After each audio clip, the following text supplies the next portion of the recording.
Vamos apresentar aqui a dupla que está comigo agora. Começo pelo Thiago de Aragão, CEO da Arco Advice Internacional.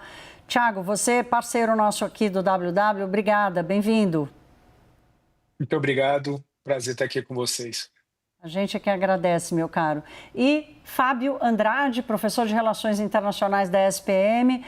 Fábio, que bom tê-lo aqui conosco no WW. Boa noite, bem-vindo. Boa noite, Thaís. Boa noite, Thiago. Um prazer. É uma honra poder atender vocês. Que bom. Pleno feriado. Aí em Washington não é feriado não, né, Thiago? Não, aqui não é feriado, aqui foi um dia cheio. Tá bom. Aqui é feriado, mas aqui na CNN a nossa turma trabalhando. Mas vamos lá, vamos abrir esse bloco, gente. O Irã apresentou mais uma proposta para os Estados Unidos, né, nesta sexta-feira, mas não tem qualquer sinal de que os países vão caminhar de fato para um acordo.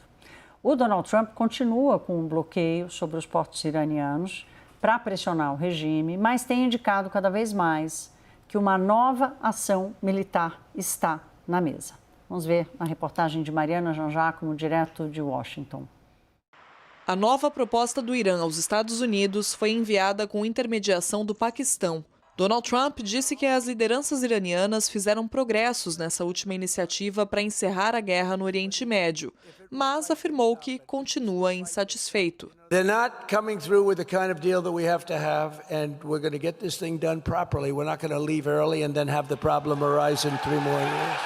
Os detalhes do que o Irã apresentou não foram tornados públicos. As propostas que o país vem apresentando incluem algum controle de Teherã sobre o tráfego marítimo no Estreito de Hormuz e um reconhecimento por parte de Washington de que o país tem soberania para manejar materiais e infraestruturas nucleares para fins civis. Já os Estados Unidos querem o fim do financiamento iraniano a grupos armados no Oriente Médio e, principalmente, garantias de que o Irã jamais vai produzir bombas nucleares, um ponto que não avançou desde o início do cessar-fogo, há quase 4 semanas. Trump também lança dúvidas sobre se as autoridades iranianas serão capazes de fechar um acordo. A liderança do país está fragmentada em diversas autoridades por causa do paradeiro desconhecido do líder supremo Mojtaba Khamenei. Na última quinta-feira, o presidente americano teve uma reunião com comandantes militares e recebeu informações sobre planos para novos ataques, com o objetivo de forçar o Irã a negociar sob termos que lhe sejam mais aceitáveis. Nesta sexta-feira, Trump disse que há 2 opções na mesa dos Estados Unidos neste momento: buscar um acordo ou acabar com o Irã para sempre. I'd prefer not. On a human basis, I'd prefer not, but that's the option. Do we want to go in there heavy and just blast them away? Or do we want to do something? Em meio aos temores de um fim do cessar-fogo, o Irã tem ativado suas defesas aéreas. Autoridades do país trabalham com um cenário em que Estados Unidos realizam uma onda de ataques rápida, mas intensa, junto a Israel. Thiago, eu começo com você. Bom, primeiro, essa fala de Trump, que mostra que ele realmente quer acabar com o Irã, né? Ele sentiu a repercussão daquele post que ele fez nas redes sociais, mas a ideia continua na cabeça dele. Mas teve uma outra coisa que ele falou hoje que me chamou a atenção, que ele disse assim, olha, nós não vamos embora de lá tão cedo para o problema não voltar. E aí remete a todos os outros conflitos que os Estados Unidos se envolveu nessa região e acabou ficando por muitos anos e com todas as perdas políticas. Qual é o risco que você está enxergando agora da atitude de Trump e seu governo no Irã? Olha, o risco é real, porque o Trump ele está muito preocupado, está pressionado e está sem saída. Ele já prometeu acabar com o Irã inúmeras vezes. Ele sabe que isso não tem o que fazer. Ele não consegue. Ele pode bombardear muito o Irã repetidas vezes, mas nunca houve somente com bombardeios você não consegue acabar com um regime, com um governo. Você tem que completar o trabalho e nunca o Irã foi invadido de uma forma bem-sucedida na história por conta da sua geografia. O Trump ele está numa situação muito ruim porque a inflação está aumentando, é, a, a possibilidade dele perder a Câmara dos Deputados na eleição no final do ano é real. e isso parte muito dessas trapalhadas em relação à guerra do Irã. E quando ele fala do risco, da possibilidade de apagar o Irã do mapa, de destruir todo o Irã, ele está basicamente tentando colocar uma pressão maior para que as propostas que vêm de Teherã sejam melhores. As propostas não são boas do ponto de vista dos Estados Unidos, porque elas adiam a questão nuclear, por um lado, e elas simplesmente oferecem como alternativa liberar o Estreito de Hormuz, porque o governo iraniano sabe que isso é o ponto onde os Estados Unidos têm menos paciência e ele consegue colocar o mundo como refém. Então, não é uma situação positiva para o Trump no momento, e o ficar lá por muito tempo é um sinal ruim que nem ele gostaria de estar. Tanto que tanto o Vance, vice-presidente, quanto o Marco Rubio, desde o início foram contra essa aventura no Irã, porque eles sabiam que é o início de algo que você não consegue controlar o fim. E não consegue sair, né? E o Trump está entendendo isso agora, né? Fábio, se tem uma coisa que esse conflito fez, foi dar ao Irã a noção exata do estrago que ele consegue causar no Estreito de Hormuz. Porque essa sempre foi uma ameaça, quer dizer, não à toa o Irã nunca foi atacado por nenhum outro presidente, porque esse risco sempre foi real. O quanto você entende que o Irã sustenta como moeda de troca o controle sobre Hormuz, até em função da pressão que ele sofre dos vizinhos? Bom, Thaís, os sinais que nós temos até o momento é que o Irã tem uma capacidade de resistência maior, ou pelo menos maior do que foi imaginada pelos atores que deram apoio e deram substância, vamos dizer assim, deram elementos para que Trump entrasse nessa campanha, né? Eu ouso dizer que talvez o próprio Irã tenha ficado surpreso com o quanto o Estreito de Hormuz era um elemento importante, seria um elemento importante e seria um elemento para contrabalancear a diferença em termos de poderio militar, né? E cabe destacar que a gente não tem muita noção ainda, do ponto de vista militar, de quais são os reais elementos de apoio que o Irã tem recebido da Rússia e da China. Então, nesse momento do tempo, de fato, o Irã está bastante empoderado. Se a gente pegar a proposta anterior de paz, aqueles 10 pontos, que houve um vazamento, né? Não houve uma posição oficial dos Estados Unidos sobre aqueles elementos, mas era uma proposta de paz completamente pró-Irã e sem muitas vantagens para os Estados Unidos.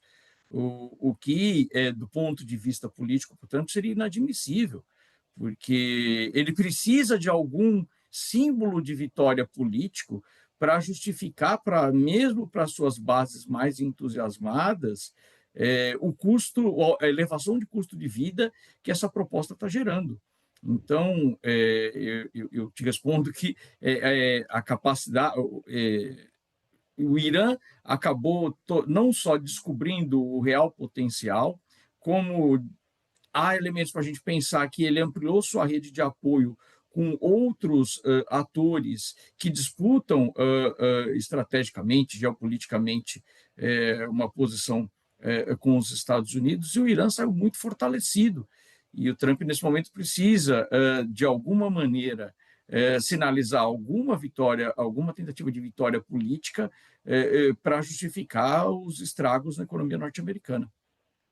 Tiago, tem uma pressão, além da popularidade, enfim, do custo elevado, surge uma nova pressão, que é aquele prazo que o governo teria para se apresentar ao Congresso americano e justificar. Vamos lembrar aqui que Trump fez isso sem autorização do Congresso, dizia que não era guerra, que era uma operação pontual, que ia durar 2, 3 semanas, e agora o próprio Trump chama de guerra, né? Como é que você aí, Washington, está sentindo essa negociação e essa pressão do Congresso? Porque se tem uma coisa que tem assustado o mundo inteiro é a impotência das instituições americanas para barrar ou limitar Trump? Bom, o Congresso não quer impedir o Trump. O Congresso ele está implorando assim, me ajude a te ajudar. Me dê uma argumentação plausível para que eu possa me posicionar de uma forma que seja favorável a você. Quando o Trump ele diz hoje que as hostilidades terminaram, ele está fazendo isso é muito mais uma manobra jurídica do que qualquer outra coisa. Ele está dizendo o seguinte: olha, não tem nem o que decidir aí, não tem mais ação de hostilidade militar. E ele está criando uma pausa na situação. Ele pode tentar argumentar juridicamente que, se os ataques recomeçarem daqui a 1, 2, 3 semanas, que isso é uma outra fase e que o timing pode começar novamente. Ou seja, ele está interrompendo essa fase da guerra imediatamente, para não entrar dentro do prazo de 60 dias, e aí ele poderia iniciar uma outra operação, na prática até trocando o nome da operação, tudo, para justificar que que pode resetar o início do processo de contagem de novo pelo Congresso. Então, o Congresso está abertamente e amplamente favorável ao Trump, por conta da maioria que ele tem. Maioria dos republicanos eles se posicionam favoráveis ao presidente. Aqueles que se posicionam contra o presidente Trump, eles não fazem isso, não dizem isso de forma aberta, porque eles têm medo de retaliação. Então, no final das contas, é muito difícil o Congresso colocar um problema para o presidente Trump. A tendência é que o Congresso ele consiga colocar muito mais um malabarismo jurídico para justificar o que aconteceu do que qualquer outra coisa. Então, rapidamente, é melhor a gente não esperar nada daí. Quer dizer, mesmo diante dessa pressão, o governo precisando mandar uma carta, é mais um mise-en-scène para escapar desse prazo, para escapar dessa prerrogativa? Exatamente, exatamente. Porque é aquilo, as principais lideranças do Congresso, elas estão favoráveis à operação. Se o que define uma guerra é a nomenclatura dela, e a nomenclatura ela é subjetiva, porque ela pressupõe-se uma narrativa do operador, no caso Trump, então o Trump ele pode dar o nome que ele quer, assim como o Putin deu o nome de Operação Especial na Ucrânia. Claro, me engana que eu gosto. Fábio, quero te ouvir sobre a política americana. Como é que você está enxergando a reação tanto da popularidade de Trump, mas também dessa possibilidade que o Thiago coloca, que é real, dele perder o Congresso? Isso gera também uma preocupação de como ele reagiria a isso. Olha, costumeiramente, aumentos de custo de vida geram um custo muito elevado para o incumbente ou para quem está governando, né? Então, o impacto econômico da guerra sobre o bolso das famílias norte-americanas deve cobrar um preço significativo nas eleições do Congresso, e é bastante provável que o Trump perca a maioria na Câmara dos Deputados, e já tem analistas dizendo que a chance também não é pequena de perder a maioria no Senado, né? Então, como eu enxergo, é basicamente a base de apoio vai continuar a apoiar o Trump, e basicamente deve fornecer cadeiras importantes na Câmara dos Deputados, porém há uma grande chance de ampliação da maioria. Eu não costumo ser um otimista, mas e não querendo de maneira nenhuma discordar do Thiago, mas só fazendo um complemento, acho que cabe lembrar que no caso das barreiras, ou do famoso tarifaço, em que pese o Congresso ficar um tanto quanto refém, teve um papel importante da Suprema Corte em reverter essa decisão. Então, quem sabe há uma esperança de que, basicamente, a campanha de guerra continue, porque nesse jogo de cena, em virtude da atuação do Congresso, mas talvez a gente tenha que pensar a possibilidade de alguém atuar solicitar à Suprema Corte que seja decidido se de fato esse prazo de 60 dias não foi superado, tendo em vista, de novo, e parece que eu estou falando bastante de economia, mas é importante dizer isso, os custos econômicos dessa guerra, porque já está e vai ficar ainda mais salgado para o bolso da família e dos empresários dos Estados Unidos. Tiago, você tem 10 segundos para responder. A vida está bem mais cara aí? Está bem mais cara. E varia, né? O que está mais caro. Uma semana é uma coisa, outra semana é outra. Agora, a passagem de avião está muito caro. Combustível, isso nem se fala. Mas faz parte. Faz parte. É diferente quando você sabe a origem. Né? Quando você sabe a origem do aumento é uma coisa. Quando você não sabe a origem do aumento é mais complicado. Então, a origem está com nome, sobrenome e endereço também. Fica ali numa Casa Branca grande que tem no centro de Washington. Eu quero agradecer aqui a participação do Thiago de Aragão, que é CEO da Arco Advice Internacional, e do Fábio Andrade, que é professor de Relações Internacionais da SPM. Obrigada aos dois. Bom fim de semana, bom restinho de noite. Até uma próxima.